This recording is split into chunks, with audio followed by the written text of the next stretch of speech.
Chers amis, nous disions l'autre jour que lorsque l'homme accomplit la ségoula de donner de l'argent de son maaser, on peut être sûr qu'Akadosh Baruch Hu lui donnera la parnassa. Et ça, même si c'est pas un grand tzaddik en dehors de ça. Le Rav Shimon Shkop, il explique, et il dit c'est comme quelqu'un qui a été employé par le roi pour garder un trésor. S'il garde bien le trésor, au bout de quelques années, le roi lui demandera de garder un trésor encore plus grand.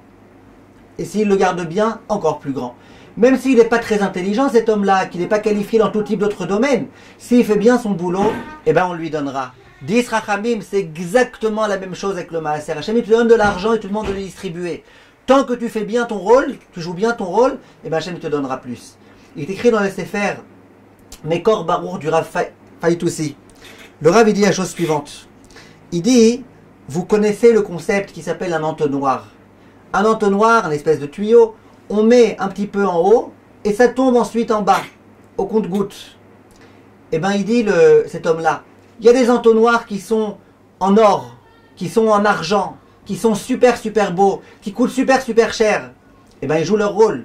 Il y a des entonnoirs qui ne sont pas de bonne qualité, qui ne sont pas d'une matière tellement extraordinaire, qui sont en plastique, mais ils jouent leur rôle aussi bien.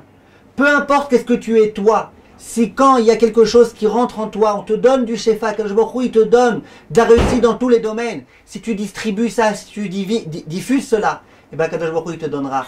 Et dans le Sefer Hagan, il est rapporté que il y a le Rav qui a écrit ce livre, il a été voir des gens qui travaillent dans ce domaine-là, de la fabrication d'entonnoirs. Et il leur a demandé, comment on fait un entonnoir pour qu'il fonctionne bien?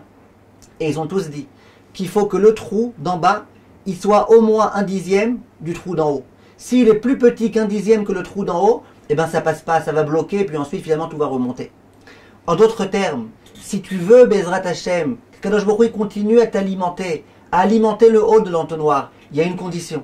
C'est que ce que tu reçois, au moins 1/10 tu le donnes, que tu ouvres au moins 1/10. Et si tu t'inquiètes en te disant mais c'est à moi, c'est moi qui donne, non. Tout ce que tu as entre tes mains, c'est Kadosh Baruch Hu qui t'a demandé de le distribuer. Il te donne tout ce qu'il t'a donné en te demandant une chose. 1/10 de ce que tu as, distribue-le s'il te plaît. Kol tov mes chers amis.